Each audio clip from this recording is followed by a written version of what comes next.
سورہ قصص آیت 34 اعوذ باللہ السمیع العلیم من الشیطان الرجیم بسم اللہ الرحمن الرحیم وأخی اور میرا بھائی ہارون ہوا وہ افصح زیادہ فصیح منی مجھ سے لساناً زبان میں فارسلہ سو انہیں بھیج دیجئے معیہ میرے ساتھ ردن مددگار یصدقنی اور تصدیق کرے گا میری انی اخاف بے شک میں ڈرتا ہوں مجھے خوف ہے ان کے یکذبونی وہ جھٹلائیں گے مجھے۔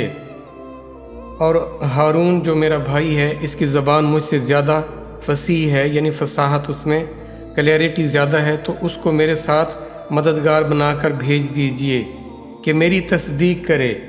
مجھے خوف ہے کہ وہ لوگ میری تکذیب کریں گے۔ معاونت کے لیے وہ اللہ سے اپنے بھائی حضرت ہارون کا کہتے ہیں۔ اب حضرت موسیٰ کی زبان میں کچھ لکنت سی تھی، ان کی زبان میں وہ روانی نہیں تھی۔ اب اللہ کا کلام، اللہ کا پیغام وہ یہ چاہتے تھے کہ وہ اس کو بہترین انداز میں پیش کریں اور اس کی کوئی معاونت کرے، وہ اس کی بات کو پوری طرح سمجھیں دیکھیں۔ اللہ کے کلام کو پہنچانے میں زبان کی ہلکی سی لرزش بھی قبول نہیں کر رہے، وہ اپنی ذمہ داری کو یا اس پیغام کی اہمیت کو سمجھ رہے ہیں۔ اس میں کسی طرح کی کوئی ایسی بات نہ ہو کہ دوسروں کو سمجھنے میں کچھ دقت ہو۔ اب ذرا غور کریں، اللہ کا پیغام اور ہم سرے سے اس کو سمجھیں ہی نہ، وہ کلام میری اپنی ذات تک نہ پہنچے، میں ان رکاوٹوں کو دور نہ کروں اور مجھے اس کی کوئی پرواہ ہی نہ ہو، ہمارے فیلنگ، ہمارے احساسات اس کے ساتھ ہوں ہی نہ۔ اور اللہ کے رسول نے ہم میرے آپ کے ذمے لگایا ہے اپنا وہ ایمان، وہ جذبہ، وہ فیلنگ، وہ احساسات جو آپ کو ملے، وہ آپ کے پاس امانت ہیں، وہ کسی دوسرے کو بھی تو چاہیے۔